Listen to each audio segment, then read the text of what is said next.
classification of a data type. How many categories we have? We have 3 categories. That is what? Fundamental data type, derived data type, and also we have user defined data type. So here CHAR, that is char, is a keyword that indicates this is a character data type. Now I am creating new data type by making use of the existing data type. That is what we call that as derived data types.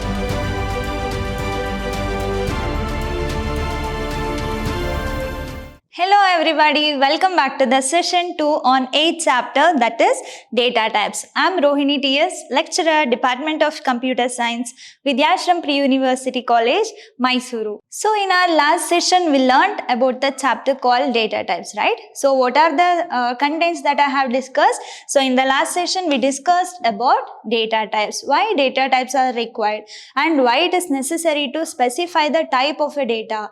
So that comes under what you mean by data type and all. And also I have discussed about the variables, right? So then what do you mean by variable?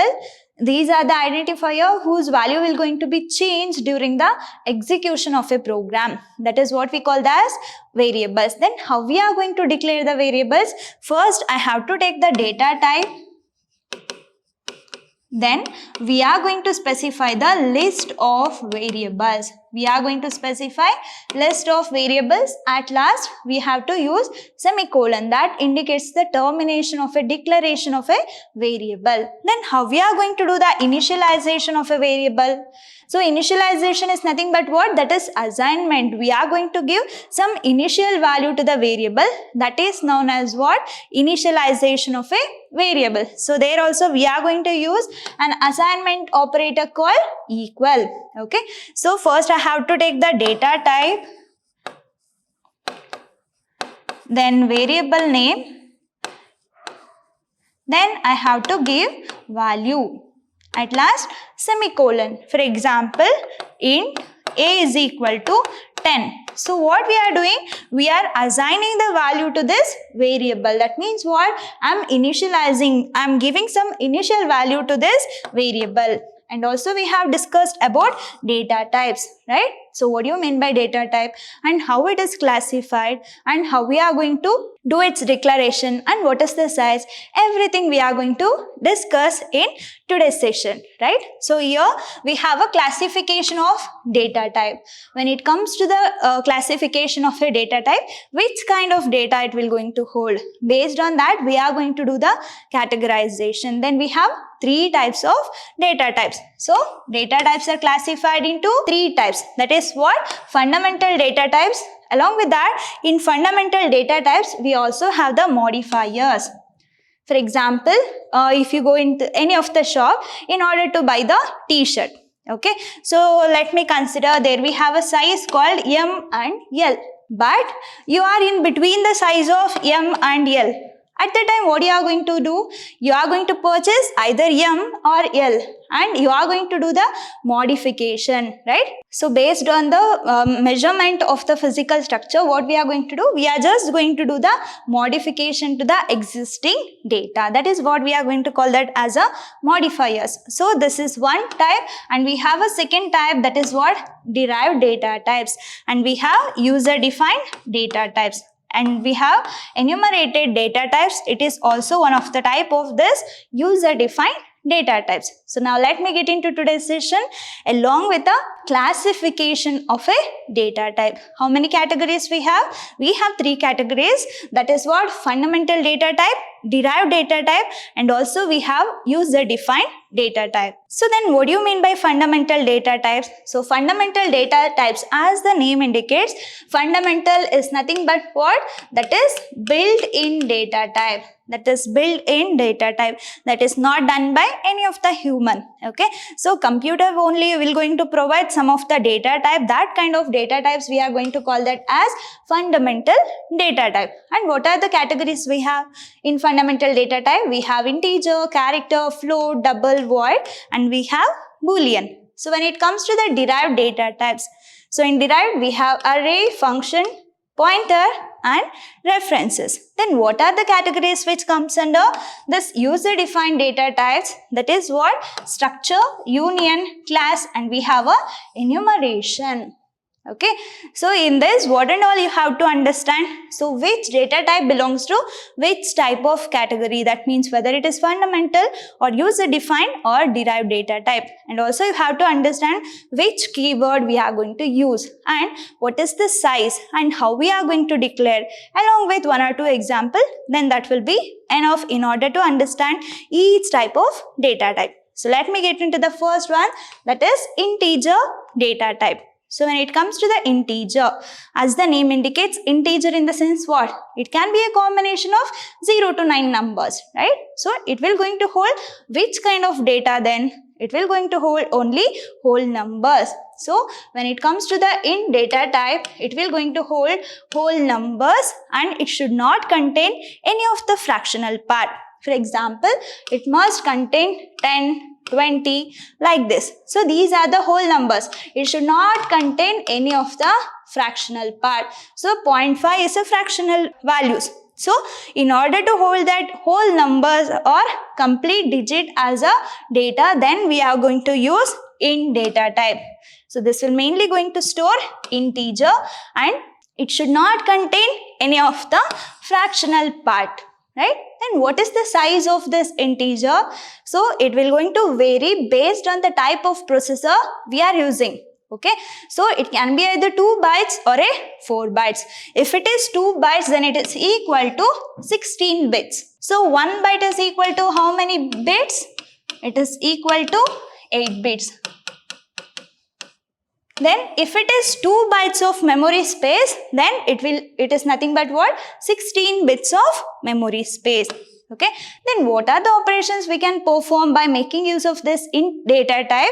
We can perform addition, subtraction, multiplication and division, and we have a remainder, that is nothing but what? Modulus. So these are the operations that we can perform by making use of this int data type. Then what is the general syntax of this int data type? So here we are going to use a keyword called int. Okay, what is the keyword we are supposed to use when it comes to int data type? It is keyword int. And understand one thing, when we are using keywords, that has a specific meaning to the compiler, so that it has to be in the lower case. Okay, you are not supposed to take like this int. This will be the wrong usage. All the keywords must be in the lower character. So int variable name. So that variable name will going to give the identification in the memory block. So that you can take any number of variables of the data type integer, and it will going to hold whole numbers and it should not contain any fractional part. In memory space, it has 2 bytes of memory. Then how we are going to use this int data type? We'll see with example. int, this is a data type, and a, comma, b and semicolon. So what it indicates, I have 2 variables here, that is a and b, which is of the data type integer. Okay, then which kind of data this a and b will going to hold? That is whole numbers, and we are not supposed to give any fractional value to a and b. So you can take any number of variables, but at last it must be terminated by semicolon. And to separate any number of variables, it has to be separated with the help of this comma operator. Okay, for example, int n1, comma n2, n3, comma n4. So I have 4 variables which is of the data type integer, and I am going to do the separation by making use of comma, and at last once I am done with the declaration, it has to be terminated by making use of semicolon. So this is regarding int data type. So next we have a char. So here char data types are mainly used to store any of the character. That can be numbers, that can be any special characters, or can be any alphabet. But it must be enclosed between single quote, so that it will be considered as what? Character. For example, if I am going to write it as what? 9. So then it will be considered as number. Okay, but if I am writing this 9 within the single quote, then it will be considered as what? Character. Then whatever the equivalent ASCII code is there for this number called 9, that will be converted into ASCII code, and that will going to perform the calculation. So you can take any of the symbols or any of the character, but that must be enclosed between the single quote. For example, here I have A and I have B, and also I can take any of the symbols like plus, minus, everything will be considered as what? Char data type. So then here you can see the example A, B, and we have 9 plus. So whatever you can take as a character, that must be enclosed in single quotation. Okay, so we are going to use this single quotation to hold the data. And what is the size of this char data type? It will going to hold only 1 byte of data. That is what? 8 bits of data in a memory space. Okay, then how is the declaration will going to take place? As we did in the int. Int is a keyword and we are going to take the variable name. In the same way here, instead of int, I am going to take character. So here char, that is char, is a keyword that indicates this is a character data type. And we are going to take a variable list. Why I am saying this as a variable list? It can be any numbers or any number of variables. At last, it must terminated by semicolon. For example, char alpha is equal to A. So what it indicates? I have a data type called char and name of that variable is alpha, and I'm assigning some value to that alpha, that is single quote. Along with that, I have a name called A. So that indicates what? Character data type. So next we have float. Integer is whole number and character is any character with a single quote. When it comes to float, it will going to hold whole number along with a fractional part. That is what we call this as a floating point variables or a float data types. So this will going to represent the numbers with fractional part. That is what we call that as real numbers. So it can hold both whole numbers as well as the fractional part. And what is the size of this float? That is 4 bytes. So it will going to have a 4 bytes of space in the memory space, that is equal to 32 bits. Then how will be the general syntax for this float data type? Here also we are going to use a keyword called float. So here float is a data type and we can take any values. That is we can give any of the variable name. Okay, so let me take one example. Float is a keyword and A, B, C. And A is equal to 3.5, B is equal to 4.8 and C is equal to 7.6. So what it is indicating? So this A, B, C, these three are the variables which is of the data type float. So then, which kind of data it will going to hold? It will going to hold real numbers that will going to have the fractional part. Then what is the value of A? 3.5, B is 4.8 and C is 7.6. This is how the declaration of float will going to takes place. So next we have a data type called double. This is just similar to floating point data type. Right? So in floating point data type, we are going to use both whole numbers and fractional values in order to hold that kind of data or real numbers.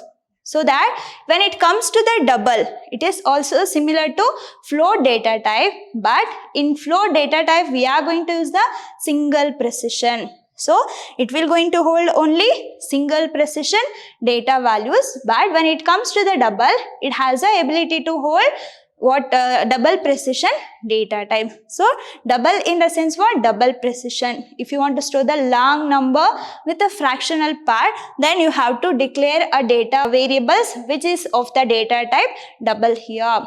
So as I told, it is similar to float. Then size of float is 4 bytes and size of double is 8 bytes. So it will going to have 64 bits of memory in the memory space. That is what it means?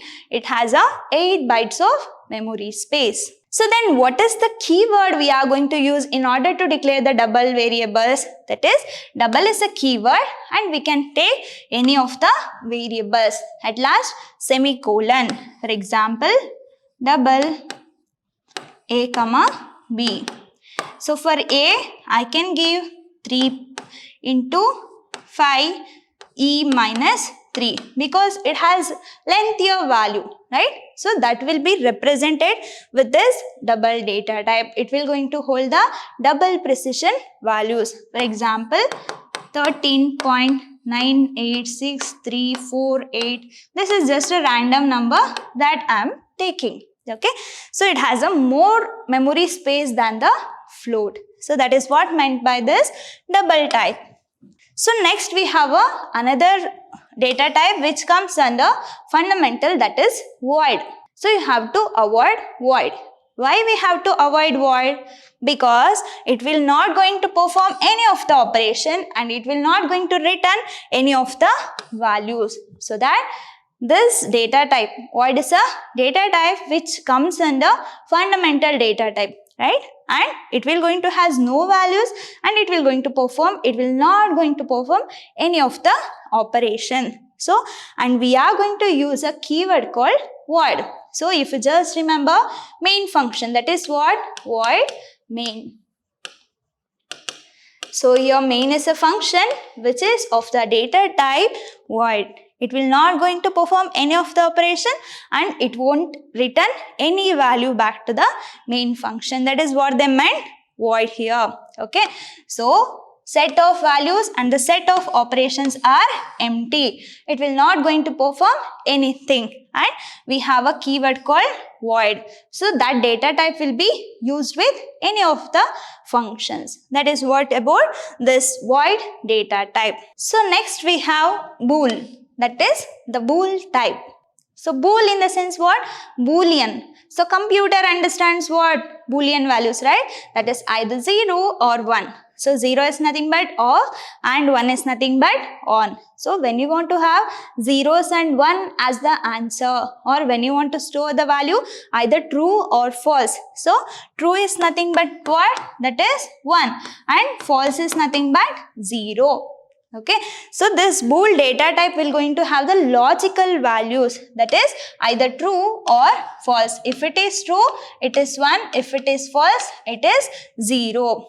Okay, so the identifier true has the value 1 and the identifier false has the value 0. Then how we are going to declare this bool variables? That is what keyword is bool here and we can take any of the variable name or list of variable. At last it must be ends by semicolon. For example, bool age. So now you understand I have taken a variable called age which is of the data type bool. Then which kind of output it has to display? It can be either true or false, right? So let me initialize age is equal to 18. So now if age is greater than or equal to 20. So what I am doing? I am just checking. So first I have taken a variable called age which is of the data type bool and I have initialized this age with 18. The value of age is now 18 and I have one more condition. What is the condition? If age is greater than or equal to 20.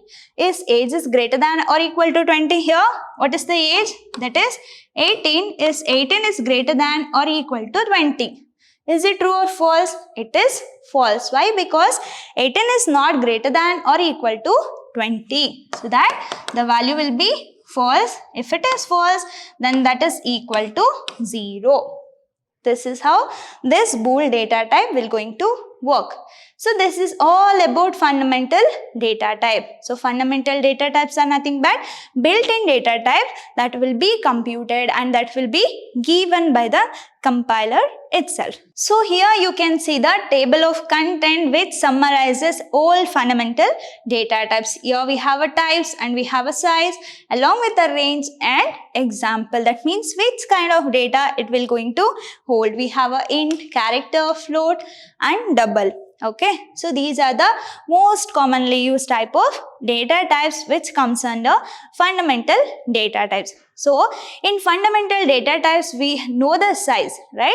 Int has 2 bytes and float has 4 bytes and double has 8 bytes of memory and character has 1 byte of memory. But what if I don't want all the memory space? For example, I have one number in order to be stored in the integer data type. What is the size of integer? That is 2 bytes, right? But I require only 1 byte. But I cannot take that as a character. At that time, what we are going to do? We are going to use the modifiers. That means what? We can alter the size of the existing data type. That is what we call this as modifiers. So these modifiers are mainly used to alter the meaning of the base type so that it will be more precisely can be fits to the requirement of the data storage. So that is what we call this as a modifiers. Then what we have in modifiers, we have several data types, that is signed int, unsigned int, long int and short int. So all these variables or all these variants we are going to use with a data type called int, right? So int is either 2 bytes or 4 bytes. That is based on the processor that we are going to use. So we can use signed int and unsigned int, long int and short int. This is nothing but modifiers. So what is the next type of data type, or which is the next category of the data types? That is what? Derived data types. So derived, how we are going to use the derived? So already we have a fundamental or a built-in data type. And now I'm creating new data type by making use of the existing data type. That is what we call that as derived data types. Okay. So these data types are constructed by making use of simple or fundamental data types. So let me tell you one example in order to make you understand the difference between what is fundamental and derived data type. Okay, so if I say my age, can you just calculate the year of birth, or can you just calculate my date of birth?